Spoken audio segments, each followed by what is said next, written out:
Saya mantan pendeta, saya dari agama Kristen Protestan. Jadi kalau agama Kristen Protestan itu imam umatnya atau pemimpin umatnya boleh perempuan. Makanya ada pendeta laki-laki, ada pendeta perempuan. Kalau Katolik itu berbeda. Katolik itu pemimpin umatnya harus laki-laki. Makanya pastor, kalau yang perempuan itu biarawati, makanya itu seperti guru saja. Dan kalau Katolik itu biarawati ataupun pastor tidak boleh menikah. Kalau Protestan ini boleh. Karena sesuai dengan dalam Alkitab, beranak cuculah dan bertambah banyak, maka harus menikah. Jadi itu ada sedikit perdebatan antara Protestan dan Katolik untuk pemimpin umatnya. Maka saya menikah dulu. Jadi pernikahan pertama saya itu mantan suami saya dulu dari Islam masuk Kristen. Sekarang masih tetap Kristen, malah Kristen militan jadinya. Dan yang pernikahan kedua ini suami saya tetap Islam, tapi ayahnya itu Kristen, ibunya yang Islam. Nanti saya akan ceritakan sedikit. Itu juga berkaitan dengan nikmat iman Islam ya. Jadi pendeta kurang lebih hampir 14 tahun. Kemudian saya mantan dari staf Lembaga Alkitab Indonesia sebagai kepala bidang komunikasi selama kurang lebih 10 tahun. Jadi bekerja untuk menggalang Alkitab, terutama untuk menyampaikan Alkitab ke seluruh pelosok Nusantara, termasuk ke daerah-daerah Muslim. Terakhir tahun 2012 dipercayakan oleh Lembaga Alkitab untuk mengantarkan 2000 Alkitab bahasa Minang. Mohon maaf, sini ada orang Minang. Oh, Bunda Ririn ya. Iya. Jadi saya dulu dipersiapkan. Jadi Alkitab bahasa Minang itu sudah ditarik oleh pengadilan. Lembaga Alkitab Indonesia kalah dan Alkitab bahasa Minang tidak boleh disebarkan di daerah Sumatera Barat. Ditarik kembali, tapi saya dipercayakan lagi untuk memasukkan lagi 2000 Alkitab bahasa Minang.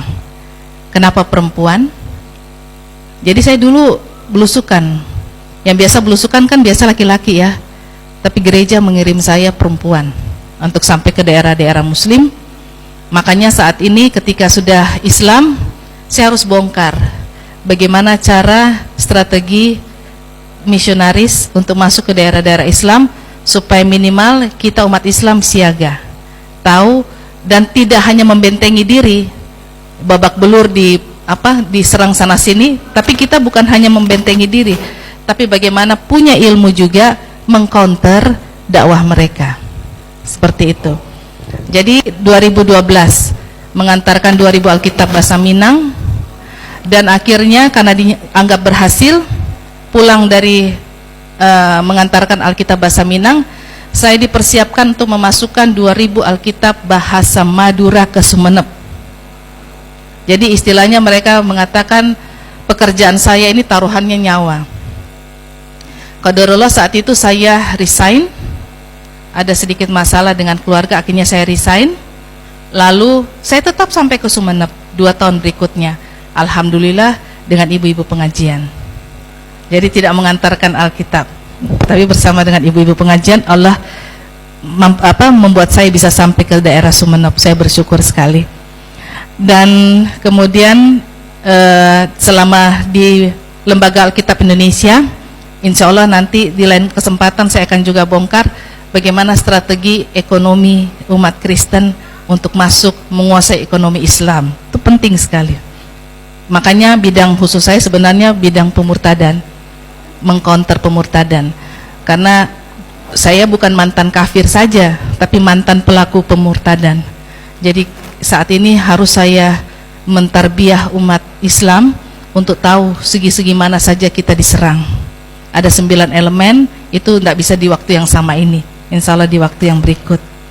Ya. Sekarang kita akan masuk di dalam kajian ilmu. Kita saat ini berbicara tentang, karena umat Kristen kan mengatakan bahwa di dalam Alkitab ini sama sekali tidak ada nubuatan tentang Nabi Muhammad. Bisa benar, bisa juga salah. Jadi yang boleh saya katakan di sini ada 5 poin untuk mematahkan dan mengalahkan statement Kristen terhadap Islam. Yang pertama, patahkan taring tentang dosa warisan.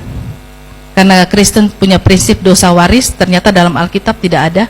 Yesus, Nabi Musa, dan Nabi Ibrahim atau Abraham dalam Alkitab tidak pernah menyinggung soal dosa warisan. Dosa warisan itu dari Paulus, itu yang kita patahkan. Yang kedua, dosa penebusan dosa. Yang kedua, poin yang kedua itu adalah patahkan taring tentang penebusan dosa.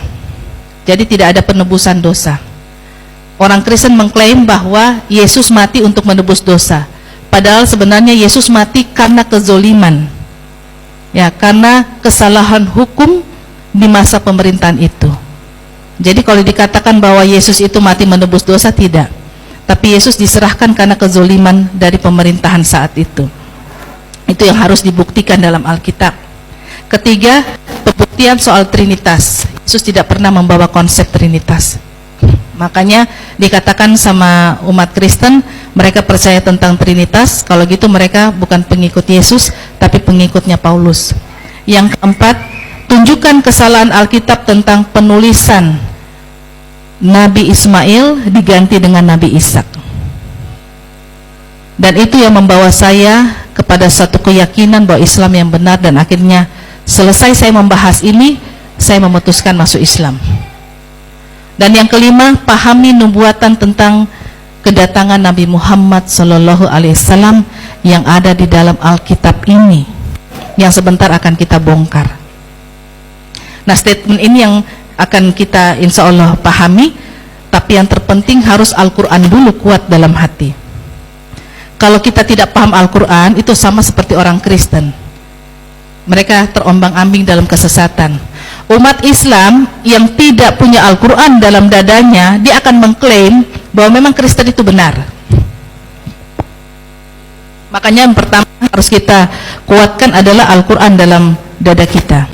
Ini kesaksian nomor 4. Nomor 4 adalah tunjukkan kesalahan Alkitab tentang penulisan yang diganti di dalam Alkitab. Yang dikorban itu Ishak, sebenarnya itu Ismail. Pembuktiannya bisa saya ungkap sedikit ya. Di dalam kitab Kejadian dikatakan, judulnya adalah Iman Abraham diuji. Kopnya itu. Siapa yang punya Alkitab di rumah ya? Nggak ada ya.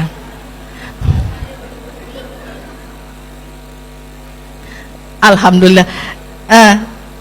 Mu'alaf juga ibu, Masya Allah. Tapi sudah berapa tahun? Iya, sudah mukalaf. Saya sebentar lagi mau melepaskan mu'alaf saya, karena mu'alaf itu tidak boleh disandang terus-terusan. Mu'alaf itu kan artinya muslim baru. Masa sudah 20 tahun kita masih bilang muslim baru? Enggak ya. Tapi mantan Kristen iya. Ya, betul. Mantan Katolik. Saya mantan Protestan. Mantan-mantan kita. Ya, jadi yang keempat tadi itu tentang Ismail. Kenapa sampai bisa terbukti bahwa itu sebenarnya harus Nabi Ismail alaihissalam, bukan Nabi Ishak alaihissalam. Terbukti adalah ketika kita membaca, makanya saya seringkali mengajak para pendeta membaca urut ke belakang, ke pasal sebelumnya. Ketika Abraham, yang seperti dalam Alkitab ya sebagai Ibrahim ya, Abraham itu ketika melahirkan Nabi Ishak itu usia berapa? Ketika melahirkan Nabi Ismail usia berapa? Ketika dipertemukan pada ayat ini, nanti satu waktu kita akan menjelaskan khusus tentang siapa yang dikorbankan, Ishak atau Ismail, itu boleh, kita akan kupas tuntas habis. Ternyata di dalam Alkitab ketika dirunut sejarahnya, terdapatlah bahwa ada satu ayat membuktikan bahwa anak yang dikorbankan ini harusnya seorang pemuda yang usianya 16 tahun atau 17 tahun. Tidak mungkin seorang anak yang usia 3 tahun. Kenapa? Pembuktian satu ayat. Karena di dalam Alkitab ini ada tertulis bahwa, dan saat itulah Abraham memanggulkan kayu bakar di atas pundak putranya. Apakah, kan Allah kasih kita akal untuk berpikir ya. Bukan yang iman yang hanya asal terima ya. Kalau di doktrin gereja, asal terima saja. Karena apa yang disampaikan pendeta harus diyakini. Apa disampaikan pastor harus diyakini. Bahkan umat Katolik lebih parah lagi, umatnya tidak pernah buka Alkitab. Jadi apa yang pastor bacakan sudah itu terima saja. Kalau kita ini harus lengkap dengan dalil, dan setelah disampaikan harus ada tanya jawab. Nah itu ya, Ibu paham banget gitu. Jadi ada satu ayat itu yang merujuk bahwa tidak mungkin anak umur 3 tahun bisa memikul kayu bakar. Dan bukti yang kedua adalah sebaik-baik tupai melompat pasti juga jatuh. Sebaik-baik kebenaran yang ditutupi akan terbuka juga. Maka di saat ayat terakhir, ketika selesai upacara pengorbanan itu, yang akhirnya katanya diganti domba, kalau di Alkitab tuh diganti domba. Lalu pulanglah Abraham bersama putranya, ya, pulang ke Beersheba. Beersheba itu tempatnya siapa? Tempatnya Hajar dan Ismail. Sementara kalau Ishak dan ibunya Sarah di Kanaan. Maka terungkaplah kebohongan itu. Kenapa kalau memang Ishak yang dikorbankan? Pertanyaan lagi, kalau ibunya di Kanaan, kenapa dia harus pulang ke Beersheba? Detik itu juga saya katakan bahwa saya berani untuk syahadat. Saya insaf, saya tahu itu salah, saya harus hijrah ke Islam. Dan yang kelima, yang harus kita buktikan terakhir adalah bahwa betul ada nubuatan tentang Nabi Muhammad Sallallahu Alaihi Wasallam di dalam Alkitab. Walaupun, makanya kenapa Alkitab ini ya tidak ada bahasa aslinya. Perjanjian ini terdiri dari Alkitab ini, ada perjanjian lama, ada perjanjian baru. Kalau Katolik ada perbedaan, perjanjian lama, apokrifa, dan perjanjian baru. Dan dalam Alkitab ini, perjanjian lama, perjanjian baru, ya, Yesus mengungkapkan berkali-kali ya tentang kedatangan Nabi Muhammad, tapi itu selalu dikatakan dengan roh penghibur, orang yang selalu membawa sukacita, dan itulah namanya Ahmad. Kalau ditekan bahasa, kalau bukan ditekan, diklik bahasa aslinya dalam bahasa Ibrani, kan Yesus bukan dari Yunani ya. Kalau perjanjian baru ini terjemahkan dalam bahasa Yunani, kalau perjanjian lama dalam bahasa Ibrani. Tapi kalau diklik kata sukacita atau roh penghibur, itu pasti Ahmad dari bahasa aslinya. Nah, tapi sayangnya Alkitab ini sudah terlalu banyak diutak-atik. Saya sendiri di Lembaga Alkitab Indonesia, ini kan ada Lembaga Alkitab Indonesia, selalu ada logo Lembaga Alkitab Indonesia, satu-satunya lembaga di Indonesia yang bisa menerjemahkan, menerbitkan, dan mengedarkan Alkitab se-Indonesia. Dan Alkitab ini selalu direvisi, dan kalau direvisi berarti ada penambahan, ada pengurangan, ada pergantian bahkan. Contohnya babi diharamkan, kemudian di terjemahan baru babi hutan. Jadi ada pengecualian, babi piara boleh dimakan. Nah itu yang sebenarnya harus menjadi poin penting bagi kita umat Islam, bekal untuk kita bagaimana dakwah kepada orang Kristen, karena mereka tersesat. Kita tidak usah membenci mereka. Saya insya Allah berusaha untuk kita tidak boleh membenci mereka, tapi justru kita harus kasihan sama mereka dan menyatakan bahwa mereka ini sedang tersesat. Makanya kita perlu ilmu inilah yang akan kita membantu untuk dakwah kepada orang-orang kafir atau orang-orang Kristen itu, termasuk saya sendiri. Punya keluarga masih banyak yang Kristen, baru saya sendiri yang hijrah ke Islam. Ya, baik, kita lanjutkan dulu. Itu tadi 5 taring, 5 poin penting di mana kita mematahkan doktrin Kristen tadi. Insya Allah sudah ada yang mencatat ya 5 poin tadi. Dan poin terakhir yang kita membuktikan sama-sama dalam majelis ilmu ini adalah kebenaran tentang kedatangan Nabi Muhammad SAW yang ada dalam Alkitab. Jadi ini PR untuk kita bersama.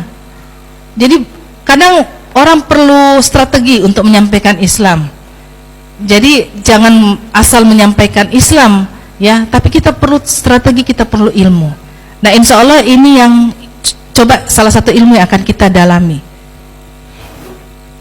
Quran surah 7 ayat 158, katakanlah hai manusia, sesungguhnya aku adalah utusan Allah kepadamu semua, yaitu Allah yang mempunyai kerajaan langit dan bumi, tidak ada Tuhan yang berhak disembah selain Dia, yang menghidupkan dan mematikan. Maka berimanlah kamu kepada Allah dan Rasul-Nya, Nabi yang ummi, yang beriman kepada Allah dan kepada kalimat-kalimatnya atau kitab-kitabnya, dan ikutilah Dia supaya kamu mendapat petunjuk. Ini satu poin pertama, ummi. Nanti kita lihat di sini, ternyata dalam Alkitab ada juga tentang Nabi yang ummi. Ini kita lihat ciri-cirinya.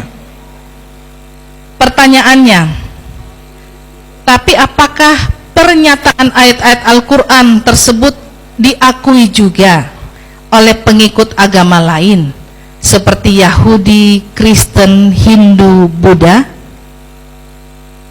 Memang jawabannya tidak semudah itu menerima, bahkan banyak yang pasti menolak. Ya, alasannya karena nubuat atau ramalan tentang kedatangan Nabi Muhammad SAW tidak terdapat dalam kitab suci mereka seperti dalam Taurat, Injil, Weda, dan lain sebagainya. Makanya saya tadi katakan ada benarnya juga tapi tidak benar juga.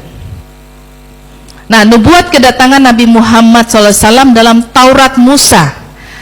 Ibu-ibu, kadang-kadang kan termasuk saya berpikir, kenapa bisa sampai jadi Alkitab ini? Alkitab ini terdiri dari Perjanjian Lama, Perjanjian Baru. Yang disebutkan Taurat di dalam Alkitab ini itu Kejadian, Keluaran, Imamat, Bilangan, Ulangan. Itu kitab-kitab Taurat di pembagiannya secara kanon. Kanon kalau saya boleh jelaskan itu seperti apa ya? Seperti dikelompok-kelompokkan. Dari Perjanjian Lama, Perjanjian Baru ini ada 66 kitab. 27 kitab di Perjanjian Baru, hanya 4 kitab yang berbicara tentang Yesus, yaitu kitab Injil. Matius, Markus, Lukas, Yohanes. Lain semuanya itu adalah kitab Paulus. Itu pun tidak bisa disebut kitab, itu pun tidak bisa disebut firman, karena surat-surat Paulus itu disebut surat. Jadi memang Alkitab ini yang membuat saya berani untuk berdebat dengan insya Allah dengan pendeta, karena ini memang bukan firman Tuhan. Berbeda dengan Al-Quran, di mana kesuciannya terjaga. Pertama ada tetap bahasa aslinya, kemudian bahasa aslinya kalau orang mau menipu dan memutarbalikkan, apakah bisa? Tidak bisa, karena banyak penghafal Quran. Allah memberikan akal kepada kita. Akal ini yang kemudian saya berpikir, pendeta, doktor, profesor ya, profesor doktor, tapi tidak pernah ada saya menjumpai satu orang pendeta yang profesor doktor menghafal satu pasal saja dalam Alkitab. Tanya ibu ya, pastor nggak ada, termasuk saya. Kita nih para pendeta waktu itu di uji coba sama guru-guru sekolah minggu cerdas cermat, pendeta semua kalah, nggak ada bisa hafal ayat Alkitab. Guru-guru sekolah minggu masih lumayan, karena mereka mengajarkan anak terus untuk menghafal ayat-ayat Alkitab. Kalau pendeta kan enggak, cuma ngomong ke umat saja, tapi nggak pernah hafal ayat Alkitab. Dia pun kalah sama guru sekolah minggu. Ya, jadi walaupun profesor dokter nggak bisa, tapi kita umat Islam, anak umur 3 tahun saja, Masya Allah, Subhanallah, bisa menghafal ayat Al-Quran. Ini masa anak umur 3 tahun disejajarkan dengan profesor doktor, pendeta, masa kalah? Itu yang membuat saya berpikir, kenapa Islam bisa begitu? Karena ayat yang dihafal adalah ayat firman Allah. Allah janjikan bahwa mudah untuk dipahami, mudah untuk dihafal. Kalau ini kan tidak ada jaminan. Nanti sebentar kita uji ya. Kita akan uji ini. Minta kesediaan 1 orang saja atau 2 orang nanti untuk ke depan. Nubuat kedatangan Nabi Muhammad SAW dalam Taurat Musa. Mari kita perhatikan. Kalau ibu punya Alkitab nanti bisa dibuka bu, terus disampaikan. Seorang nabi akan kubangkitkan bagi mereka dari antara saudara mereka. Saya garis bawahi ya, dari antara saudara mereka. Siapa saudara ini? Seperti engkau ini Musa.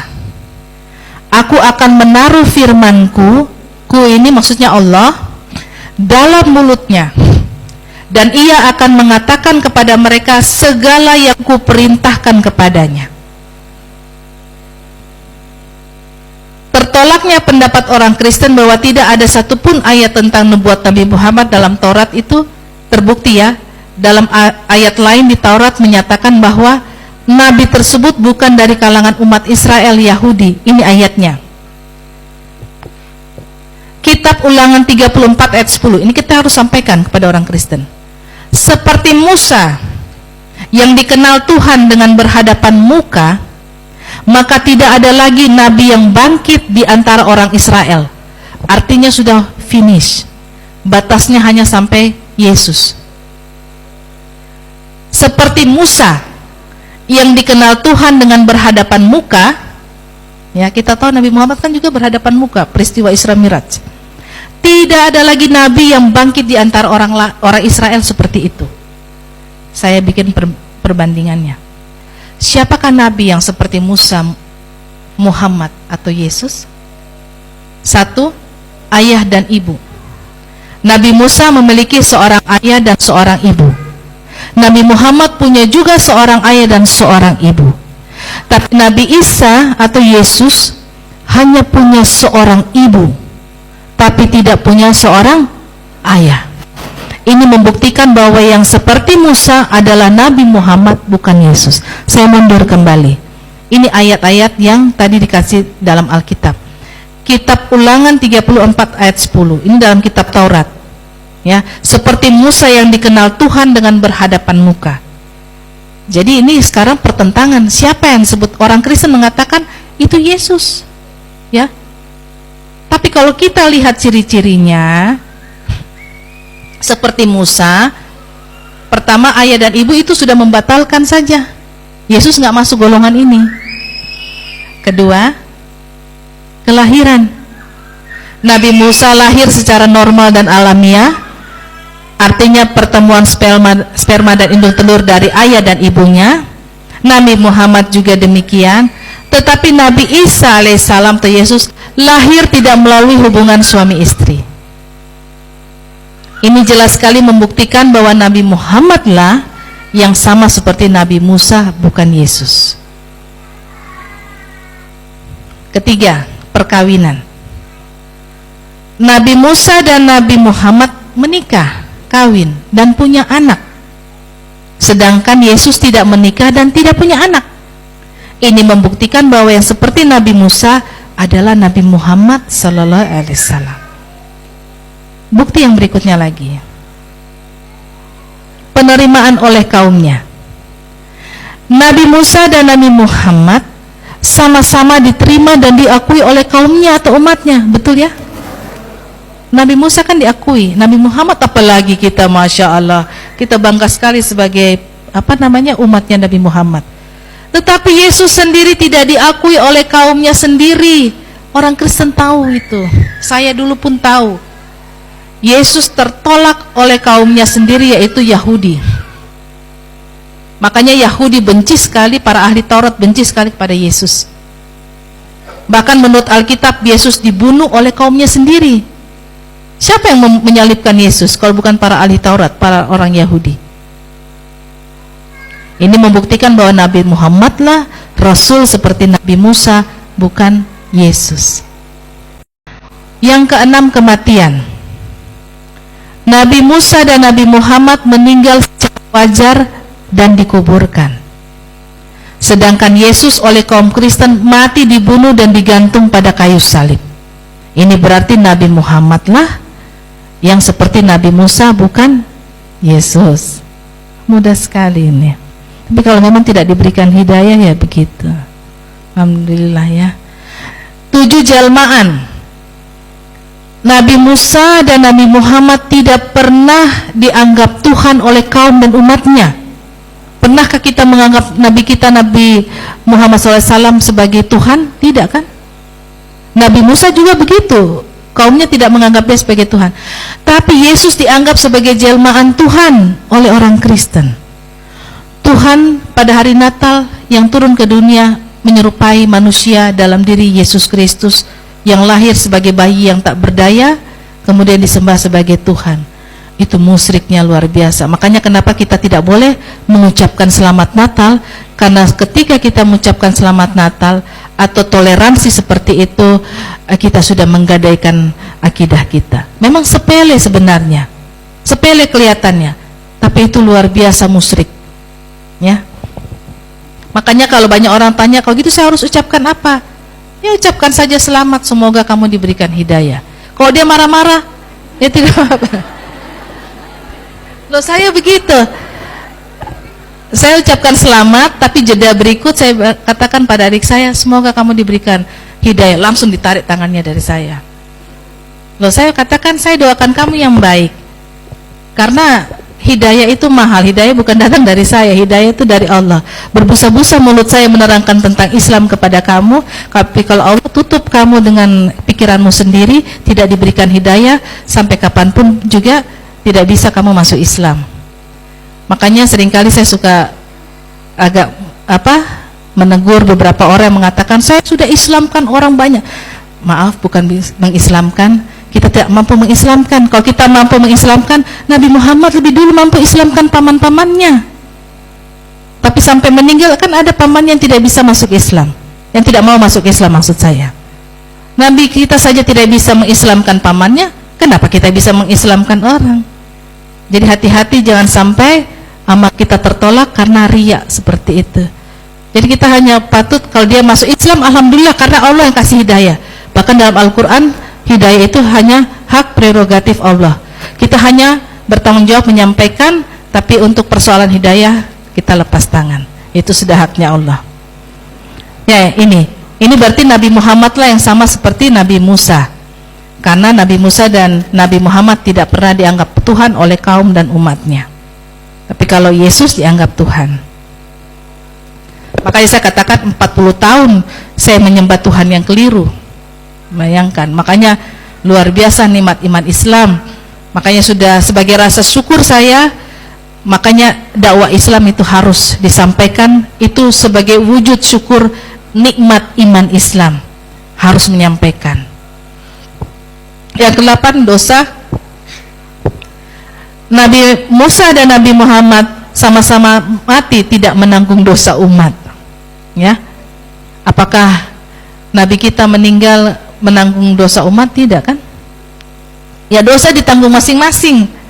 Ya, tapi menurut umat Kristen, Yesus mati justru untuk menebus dosa-dosa manusia.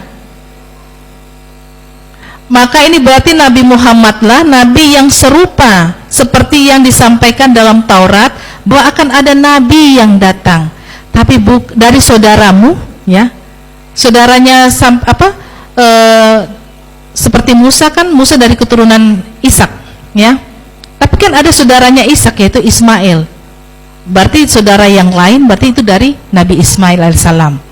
Nah, di sini sudah terbukti. Tapi menurut umat Kristen, Yesus mati justru untuk menebus dosa-dosa manusia. Maka itu sudah patah lagi. Berarti Nabi Muhammad lah Nabi yang serupa seperti Nabi Musa, bukan Yesus. Nah, itu tadi ya.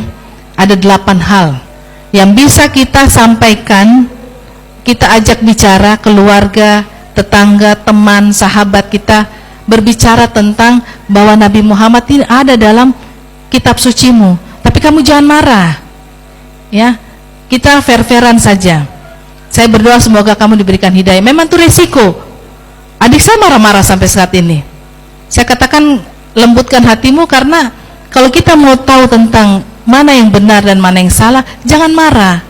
Saya katakan, bagaimana kamu tahu tentang agamamu benar, ya, tentang Kristen benar, kalau kamu belum melihat agama-agama yang lain, belum mempelajari agama-agama yang lain.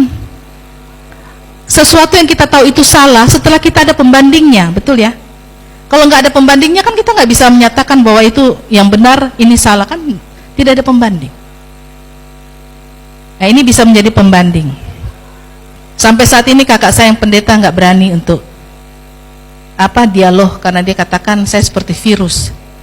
Saya katakan, loh, alhamdulillah kalau virus membawa kebaikan, dalam artian membawa berita tentang keselamatan itu. Alhamdulillah itu ya. Bahkan saya dibilang gila. Jadi Nevi ini sudah sinting, dia sudah gila karena masuk Islam, saya katakan lebih tepatnya bukan gila, tapi baru sembuh dari gila. Ya, ia mempercayai 100% Tuhan, 100% manusia itu kan luar biasa. Makanya banyak mahasiswa STT, mohon maaf, belum selesai kuliahnya, baru semester 5 sudah gila. Kalau tidak gila, ateis. Seperti itu. Nah, ini nubuat kedatangan Nabi Muhammad SAW dalam perjanjian lama. Kok tadi itu dalam Taurat. Taurat juga itu ada dalam perjanjian lama. Yesaya kita bahas. Yesaya 29 ayat 12. Nah, ini ciri-cirinya paling luar biasa. Dan apabila kitab itu diberikan kepada seorang yang tidak dapat membaca, dengan mengatakan, baiklah baca ini, maka ia akan menjawab, aku tidak dapat membaca. Yesus kan bisa membaca karena dia guru, rabi itu guru, dan dakwahnya itu tidak seperti nabi kita, tidak seperti Nabi Muhammad dan juga Nabi Musa, tapi dakwahnya itu sembunyi-sembunyi, jadi rumah ke rumah. Tapi kalau Nabi Musa dengan Nabi Muhammad itu hampir sama dakwahnya, mencari keluar, bahkan terang-terangan menunjukkan syariat. Karena seperti Nabi Muhammad ya, dalam Alkitab juga ada syariat itu seperti bara yang ditaruh di tangan. Kalau dia tidak kuat memegangnya, dia bisa terbakar dengan bara itu. Makanya itu yang dipegang oleh seorang nabi ini, yaitu nabi akhir zaman, Nabi Muhammad SAW. Terbukti juga dalam Al-Quran, terus kan syariat itu seperti bara api maksudnya. Dan apabila kitab itu diberikan pada seorang yang tidak dapat membaca, maka ia akan menjawab bahwa aku tidak bisa membaca. Siapakah nabi yang tidak bisa membaca? Masakan Yesus tidak bisa membaca? Yesus bisa membaca. Makanya itu juga terpatahkan. Ini ciri-ciri dari Nabi Muhammad. Bukti dari Al-Quran. Ayat Al-Quran yang pertama kali turun dan disuruh baca oleh malaikat Jibril di Gua Hira, yaitu surat Al-A'la ayat 1 sampai dengan 5. Bacalah dengan menyebut nama Tuhanmu yang menciptakan. Dia telah menciptakan manusia dari segumpal darah. Bacalah, dan Tuhanmu lah yang maha pemurah, yang mengajar manusia dengan perantaraan kalam. Dia mengajar kepada manusia apa yang tidak diketahuinya. Itu tadi ya. Jadi itu ciri-cirinya. Dalam Yesaya menyebutkan dia seorang yang ummi. Jadi kita jangan gentar lagi kalau orang Kristen katakan bahwa, oh maaf, tidak ada Nabi Muhammad dalam Alkitab saya. Ada, memang tidak ada namanya karena sudah sudah diputarbalikkan, sudah direvisi sana sini, tetapi ciri-cirinya ada. Tadi kita sudah lihat ya ciri-cirinya. Jadi kita harus berani dakwah. Nubuat Nabi Muhammad SAW dalam kitab Injil Yohanes. Nah ini sekarang perjanjian baru. Tidak fair ya kalau kita mengulas Alkitab hanya perjanjian lama saja, hanya Taurat atau kita perjanjian lama tapi tidak perjanjian baru. Nah ini kita membuktikan. Jadi tergenapkanlah sudah bahwa dalam Alkitab ini perjanjian lama dan perjanjian baru sama-sama mengungkap tentang Nabi Muhammad SAW. Yohanes 14 ayat 15 sampai 17. Waktu saya sudah habis ya, jam 10. Jikalau kamu mengasihi aku, maka kamu menuruti segala perintahku. Ayat 16, aku akan minta kepada Bapa dan ia akan memberikan kepadamu seorang penolong yang lain, supaya ia menyertai kamu selama-lamanya, yaitu Roh kebenaran. Dunia tidak dapat menerima dia, sebab dunia tidak melihat dia dan tidak mengenal dia. Tetapi kamu mengenal dia, sebab ia menyertai kamu dan akan diam di dalam kamu. Mungkin ibu-ibu bertanya, dia ini kenapa D-nya huruf besar? Ya, ini sepertinya menyiratkan tentang sosok Nabi yang dikatakan roh penolong. Tapi memang dalam Alkitab ini ada kerancuan, ada kebingungan, tidak seperti dalam Al-Quran.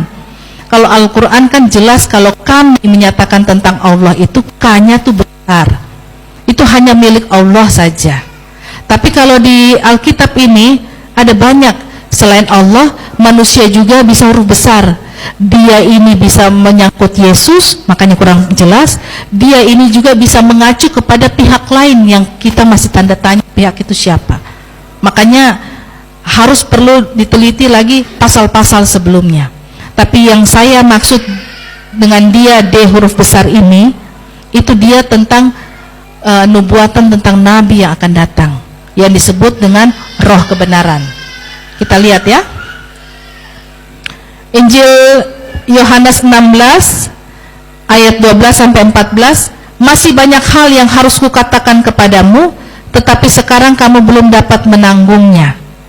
Tetapi apabila ia datang, kita lihat lagi, saya garis bawahi, yaitu roh kebenaran, ia akan memimpin kamu ke dalam seluruh kebenaran. Ini ciri-cirinya ya. Nabi Muhammad kan membimbing kepada semua kebenaran. Sebab ia tidak akan berkata-kata dari dirinya sendiri. Betul? Nabi Muhammad kan juga menyerukan apa yang disampaikan oleh Allah melalui malaikat Jibril. Tetapi segala sesuatu yang didengarnya, ini juga yang N-nya huruf besar, itu tentang Nabi yang dinubuatkan. Itulah yang akan dikatakannya, dan ia akan memberitakan kepadamu hal-hal yang akan datang. Betul? Nabi Muhammad kan meramalkan banyak hal, bahkan sampai akhir zaman ini. Ciri-cirinya, ia akan memuliakan aku, sebab ia akan memberitakan kepadamu apa yang akan diterimanya daripadaku. Ku yang dimaksud aku memuliakan aku, ini maksudnya Nabi Isa, maksudnya Yesus. Dalam perikop ini itu maksudnya Yesus menjelaskan dirinya aku. Ia akan memuliakan aku. Memuliakan di sini artinya meneruskan, bahkan menghormati apa yang disampaikan oleh Nabi Isa. Saya lanjut dulu ya. Catatan. Yang tadi dimaksud tentang roh kebenaran, dalam bahasa Yunani itu parakletos, dalam bahasa Arab yaitu Ahmad, dalam bahasa Indonesia yang artinya terpuji. Jadi Ahmad adalah nama lain dari Nabi Muhammad yang artinya sendiri itu adalah yang terpuji, atau dalam bahasa Yunani yang disebut parakletos. Jadi kalau diklik ada kode tersendiri, dan ini sudah bukan rahasia umum lagi. Parakletos yang dimaksud itu pasti keluar Ahmad yang terpuji, atau roh kebenaran. Tapi yang orang Kristen maksud roh kebenaran itu kan Roh Kudus. Soal dibilang bukan, itu roh kebenaran itu Roh Kudus. Ternyata yang dimaksud roh kebenaran itu adalah, jadi Roh Kudus beda. Ada juga Roh Kudus dalam Alkitab, ada juga roh kebenaran. Makanya itu yang saya tanya pada pendeta, yang kamu maksud roh kebenaran kalau Roh Kudus, kalau gitu apakah yang dimaksud dengan Roh Kudus itu sendiri? Dia nggak bisa jawab lagi, karena ada dua nama yang berbeda, roh kebenaran dan Roh Kudus. Memang kalau dakwah untuk seperti ini memang terutama untuk para pendetanya perlu ilmu seperti ini. Kalau umatnya kadang-kadang mereka hanya ikut-ikut saja. Jadi mudah-mudahan kalau untuk melawan umatnya itu menyampaikan tentang Islam, insya Allah lebih mudah gitu ya. Yang paling ngeyel itu pimpinan gerejanya. Nubuatan Nabi Muhammad dalam Injil Barnabas. Saya mau jelaskan sedikit sebelum saya masuk pada poin ini. Injil Barnabas sendiri ya, oleh orang Kristen mereka tidak tahu kitabnya bentuknya seperti apa, karena dianggap sebagai kitab sesat. Kami sendiri, saya pun waktu belajar Injil Barnabas pun hanya per lembar, hanya lembaran, bukan kitab. Dan lembaran itu jelas-jelas yang mengarah kepada nabi-nabi dan juga kepada Yesus. Tentang Nabi Isa nggak ada. Nabi-nabi yang lain seperti apa, menyangkut tentang nabi-nabi Elia, Nabi Yesaya, tapi yang tentang Nabi Muhammad sendiri nggak ada. Sengaja itu dihilangkan.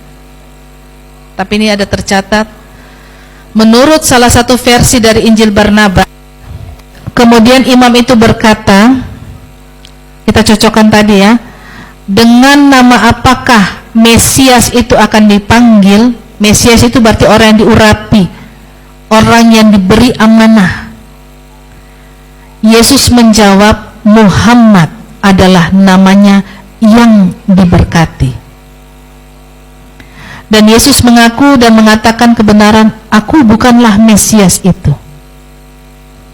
Berarti Muhammad itu yang menjadi nabi penutup, itulah yang disebut Mesias, orang yang akan menyelamatkan seluruh bangsa. Jadi menyelamatkan itu maksudnya menyampaikan kebenaran supaya selamat.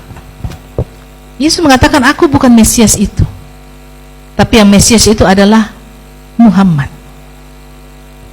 Injil Barnabas 222 ayat 20, Dan ini akan berlangsung sehingga datangnya Muhammad Rasul Allah, yang apabila ia datang, ia akan membongkar kepalsuan ini bagi mereka yang percaya dengan syariat Allah. Makanya kenapa Injil Barnabas ini mau dimusnahkan oleh gereja dan tidak masuk di dalam kanon Alkitab. Sama sekali tidak. Karena memuat tentang banyak kisah-kisah tentang penerusnya Nabi Isa. Kan banyak murid bertanya, "Ya Nabi Isa, apabila engkau pergi, siapakah yang menggantikan kamu?" Maka Nabi Isa katakan, ada. Dia akan ada bersama-sama denganmu. Dia disebut roh kebenaran. Dan dia akan menghibur. Dan dia memiliki akhlak yang mulia yang terpuji. Itu Nabi Muhammad.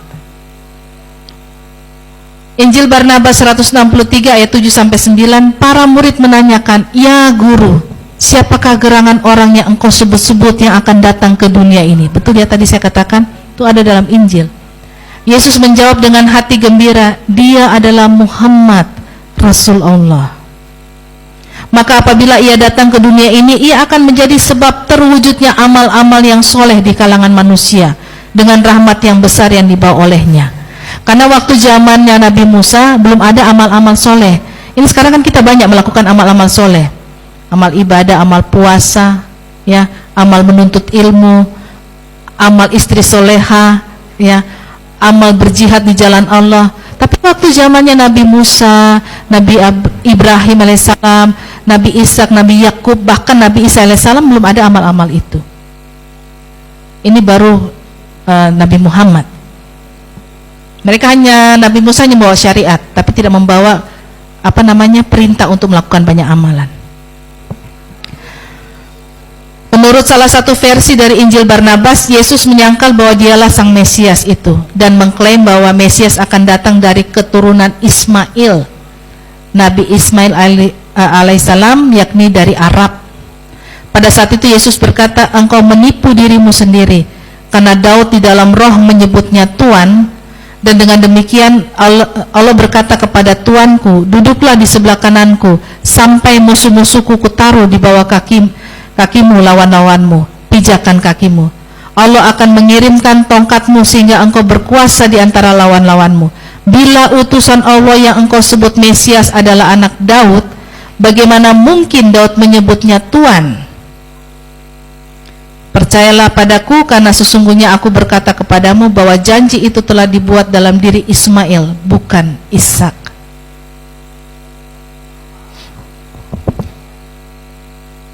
Kalau kayak begini kan bagaimana mungkin kita tidak hijrah ke Islam, ya? Iya kan? Kesimpulan, membuktikan adanya nubuat tentang Muhammad dalam Alkitab. Nah, sini ya, orang Kristen seringkali membantah bahwa dalam Alkitab tidak pernah, termasuk saya dulu, ditemukan nubuat tentang Muhammad. Jadi sampai kapanpun orang Muslim mencari kata Muhammad dalam Alkitab, kita ini cari kata Muhammad dalam Alkitab bahasa Indonesia maupun bahasa Inggris, mau bahasa apa saja ataupun yang lainnya di luar bahasa aslinya, di luar bahasa Ibrani, maka tidak akan pernah atau menemukan terjemahannya. Karena Alkitab tersebut adalah hanya terjemahannya saja dan tidak mencantumkan naskah asli atau masternya. Berbeda halnya dengan Al-Quran yang selalu mencantumkan naskah dalam bahasa Arabnya. Kitab Perjanjian Lama atau Taurat ditulis dalam bahasa Hebrew. Hebrew itu artinya bahasa Yahudi, dan ada sebagian yang ditulis dalam bahasa Aram, yaitu dalam kitab Nehemia. Sedangkan Perjanjian Baru atau Injil yang sekarang jadi masternya ditulis dalam bahasa Yunani. Padahal Yesus kan bukan orang Yunani. Yesus kan orang Palestina, orang Yahudi. Bagaimana kan mungkin Yesus menulis Injil dalam bahasa Yunani? Aneh bukan?